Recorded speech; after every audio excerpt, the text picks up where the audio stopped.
தவசிக்கீரையில் எல்லா இலையெல்லாம் வெட்டி விட்டாச்சு. இந்த செடியில் இருந்தது. இப்போ அந்த லேசாக இந்த குச்சி, இலை இருந்த குச்சி, இந்த மொனை இதெல்லாம் மட்டும் நம்ம ட்ரிம் பண்ணி விட்டோம்னா சீக்கிரமாக துளிர் வந்துடும். இல்லைன்னா இந்த குச்சிலேயே இலை வரும். அதை விட நம்ம இதெல்லாம் ட்ரிம் பண்ணிவிட்டு வெறும் தடியாக இருக்க குச்சி மட்டும் விட்டால் போதும்.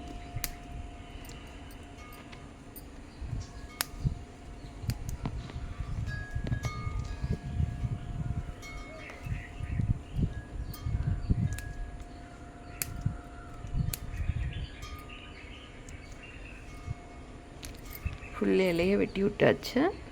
வெறும் குச்சி தான் இருக்குது. ஒரு 10 days பொறுத்து பாருங்கள், ஃபுல்லாக வந்துடும். மொனையிலையுமே அப்படியே ட்ரிம் பண்ணி விட்டுடலாம். அப்போ தான் புதுசாக இலை நல்லா ஃப்ரெஷ்ஷாக வரும்.